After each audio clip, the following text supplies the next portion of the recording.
राजधानी भोपाल में आयकर विभाग की छापेमार कार्रवाई है और राजेश गुप्ता के घर और अलग अलग ठिकानों पर जो छापामार कार्रवाई है वो सुबह से ही जारी है।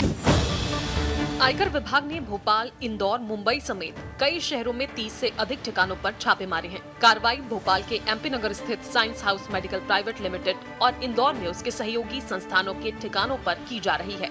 सूत्रों के मुताबिक छापे के दौरान भारी मात्रा में टैक्स चोरी के दस्तावेज जब्त किए गए हैं। उनकी जांच जारी है। टीम सुबह करीब 5 बजे साइंस हाउस पहुंची। फिलहाल अफसर, इसके संचालक जितेंद्र तिवारी और उनके सहयोगी software engineer Rohit Gupta, consultant Dinesh Barolia, Shikha Rajouria से पूछताछ कर रहे हैं।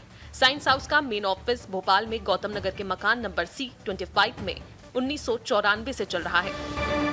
जब छापा पूरा होगा उसके बाद कई ऐसी चीजें हैं, दस्तावेज के साथ कई और बड़ी चीजें निकलकर सामने आएंगी। कैमरा पर्सन अभिषेक के साथ रंजना दुबे, विस्तार न्यूज, भोपाल।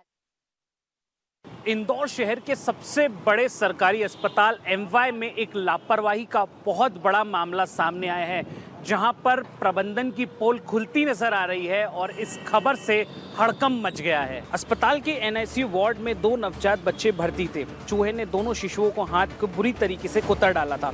बताया जा रहा है कि दोनों बच्चों का जन्म कुछ ही दिन पहले हुआ था, जिसके बाद दोनों बच्चों को एनआईसीयू में एडमिट किया गया था।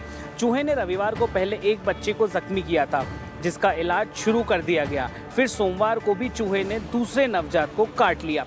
मामला सामने आने के बाद अस्पताल प्रशासन भी एक्टिव हो गया। अस्पताल में पेस्ट कंट्रोल की तैयारी शुरू कर दी गई है। पूरा मामला सामने आने के बाद अस्पताल में हड़कंप मच गया। जूनियर डॉक्टर्स ने अपने सीनियर डॉक्टर्स को बताया कि चूहे ने नवजातों को कुतरा है, जिसके बाद सीनियर डॉक्टर्स आते हैं और बच्चों का इलाज चालू करते हैं। फिलहाल दोनों ही बच्चे अंडर ऑब्जर्वेशन हैं। कैमरामैन केशव मराठा के साथ अक्षत मिश्रा, विस्तार न्यूज, इंदौर। मुरैना में शासन और प्रशासन के बीच का विवाद थमने का नाम नहीं ले रहा है। आए दिन नए नए मोड़ देखने को मिल रहे हैं। हम बात कर रहे हैं विधायक नरेंद्र सिंह कुशवाहा और भिंड कलेक्टर के बीच हुए विवाद की, जिसमें अब दोनों पक्ष थाने पहुंच गए हैं।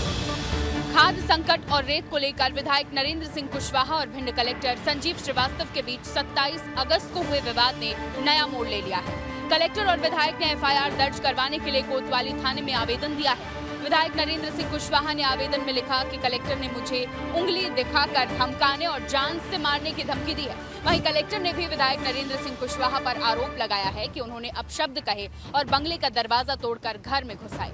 मारने के लिए मुक्का ताना और मोबाइल छीन लिया। मोबाइल छीन लेने और बंगले के सामने धरना देकर बैठ जाने से 4 घंटे तक वो घर से नहीं निकल पाए, जिससे सरकारी कार्य में बाधा पहुंची। हाईकमान ने विधायक नरेंद्र सिंह कुशवाहा को बुलाया और उन्हें फटकार भी लगाई, लेकिन अब इस पूरे मामले ने नया मोड़ ले लिया है और अब ये पूरा मामला कहां जाकर पहुंचेगा, देखना दिलचस्प होगा। बच्चे अच्छे से पढ़ाई कर सकें, स्मार्ट बन सकें, इसके लिए सरकार ने डिजिटल क्लासरूम बनवाया, लेकिन ये क्लासरूम बच्चों का भविष्य गढ़ने के बजाय सिर्फ मनोरंजन का साधन बन के रह गया है। ये मऊगंज के प्रधानमंत्री कॉलेज ऑफ एक्सीलेंस का डिजिटल क्लासरूम है, जिसके लिए सरकार ने करोड़ों रुपए खर्च किए ताकि बच्चे आधुनिक शिक्षा से जुड़ सकें। लेकिन यहाँ प्रोजेक्टर पर किताबें नहीं बल्कि भोजपुरी गाने का वीडियो चल रहा है। क्या यही है स्मार्ट क्लास? क्या यही है डिजिटल इंडिया का सपना? क्या यही है शिक्षा का भविष्य? वीडियो वायरल होते ही बवाल मच गया है। लोगों का कहना है कि करोड़ों खर्च कर जो डिजिटल क्लासरूम बने, उनका इस्तेमाल अगर इस तरह के मनोरंजन के लिए होना है तो शिक्षा का स्तर रसातल में क्यों न जाएगा।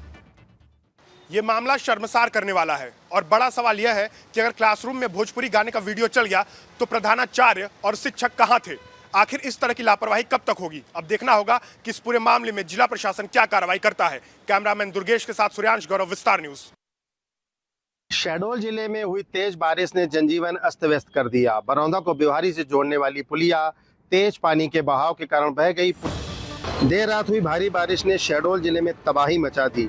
खासकर बिहारी वाले क्षेत्र में भारी बारिश देखने को मिली। बरौदा बिहारी को जोड़ने वाली पुलिया और सड़क तेज पानी के बहाव के कारण बह गई। पुलिया टूटने से वार्ड नंबर 9 के लोग मुख्य मार्ग से कट गए हैं। सबसे बड़ी परेशानी बाढ़ सागर विस्थापित परिवारों के बच्चों के लिए है, जो इसी रास्ते से स्कूल आते जाते थे। अब वे क्षतिग्रस्त पुलिया से स्कूल जाने के लिए मजबूर हैं। स्थानीय लोगों ने प्रशासन से तत्काल वैकल्पिक व्यवस्था की मांग की है। प्रशासन की त्वरित कार्यवाही अब बेहद जरूरी हो गई है। कैलाश लालवानी, विस्तार न्यूज, शहडोल। मध्य प्रदेश के मुरैना जिले में एक बार फिर मानवताओं का शर्मसार करने वाली तस्वीर सामने आई है। यह न सिर्फ विकास के दावों की पोल खुलती है, यहाँ पर एक युवक की मौत के बाद जो अंतिम संस्कार में जो मंजर निकल के आ रहा है, उसी ने सबको झकझोर कर दिया। ये मंजर मुरैना जिले का है, जहाँ ना कोई पुल है ना रपटा, लेकिन एक शव यात्रा उसी नदी से होकर गुजर रही है, क्योंकि यही रास्ता शमशान घाट तक पहुँचने का एकमात्र जरिया है। कंधे पर अर्थी है, सिर पर लकड़ी और सामने बहता नदी का पानी। बगरौली पंचायत के रहने वाले एक युवक की मौत के बाद जब अंतिम यात्रा निकाली तो शव को नदी पार कर शमशान तक ले जाना पड़ा, उस नदी से जिसमें कमर तक पानी बह रहा था। सरकार कहती है डबल इंजन का विकास गांव-गांव तक पहुंच रहा है, लेकिन यहाँ न रास्ता बना न पुलिया। हर साल लाखों करोड़ों का फंड पंचायतों को मिलता है, लेकिन जब जरूरत होती है तब लोगों को नदियों में उतरकर अपनों को विदा करना पड़ता है। ये 2025 की ऐसी हकीकत है जो सिर्फ आंकड़ों में छुपाई जाती है।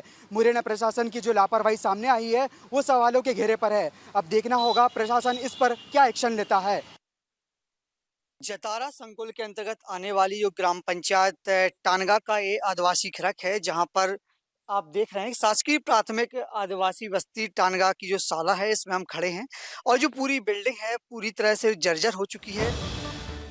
ये तस्वीरें किसी भूतहा इमारत की नहीं है, ये एक स्कूल है, वो भी प्राथमिक शाला, जहां देश का भविष्य गढ़ा जाना है। लेकिन यहाँ तो दीवारें जर्जर हैं, छत से सरिये झांक रहे हैं और बारिश में पूरा कमरा जलमग्न हो जाता है। ग्राम पंचायत टानगा के आदिवासी बाहुल्य खीरक गांव की इस प्राथमिक शाला में एक ही कमरा है, वही दफ्तर, वही क्लासरूम और वही छत जो कभी भी गिर सकती है। बच्चों को पढ़ाने के लिए अब शिक्षकों ने पास ही किराए का कमरा लिया है, क्योंकि असली स्कूल में अब पढ़ाना खतरे से खाली नहीं। कई बार शिकायतें की गई, लेकिन अब तक कोई सुनवाई नहीं हुई। स्कूल भवन कब गिरे कोई नहीं जानता और ना ही कोई जिम्मेदार दिखता है।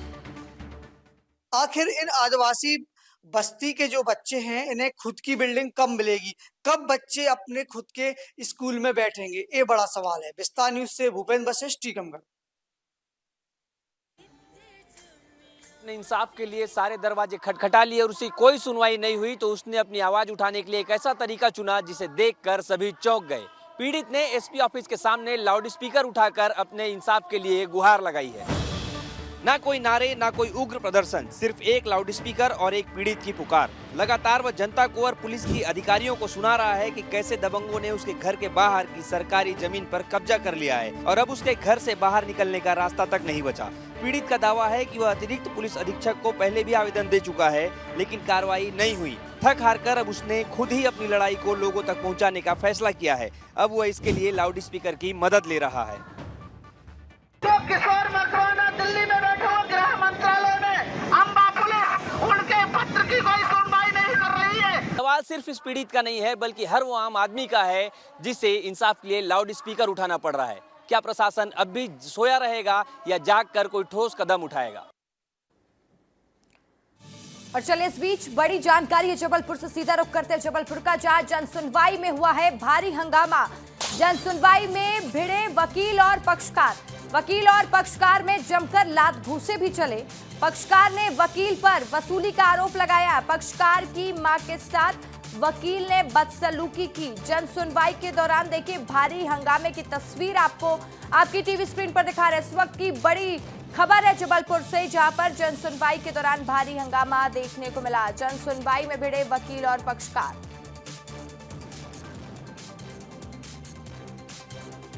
तो इस वक्त की बड़ी जानकारी आपको दे रहे हैं। कलेक्ट्रेट में जनसुनवाई के दौरान भिड़ गए वकील और पक्षकार, जिसकी तस्वीर आप देख पा रहे होंगे। दोनों के बीच में लात घूंसे चले। जिला बदर की कार्रवाई का मामला चल रहा था, जिस दौरान विवाद की स्थिति उत्पन्न हो गई।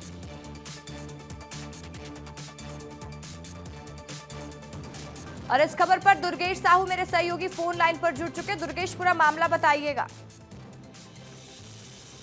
बिल्कुल रशिका, देखिए जबलपुर कलेक्ट्रेट का ये पूरा मामला है, जहां पर जनसुनवाई के दौरान एक पक्षकार जब वहां पर पहुंचा था तो वकील के साथ उसकी मारपीट हो गई। घटनाक्रम कुछ ऐसा था कि जिला बदल का मामला कलेक्ट्रेट में लंबे समय से चल रहा था। जो आरोपी है, जो पक्षकार, उसका कहना था कि मैं तकरीबन 6 महीने से परेशान हो रहा हूं, लगातार वकील के संपर्क में था, लेकिन वो हर पेशी के पैसे मांगता था और पैरवी करने भी नहीं पहुंचते थे।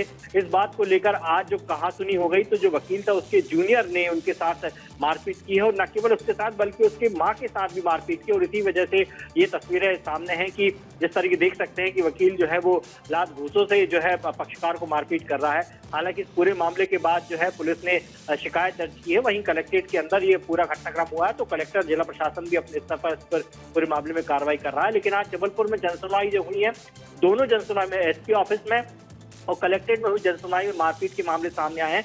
एसपी ऑफिस में भी ऐसे ही पति पत्नी और जो है तीसरी बीवी के चक्कर में जो है वहां भी मारपीट हुई, और कलेक्ट्रेट में भी इस तरह का मामला सामने आया। ठीक है, तमाम जानकारी के लिए शुक्रिया आपका।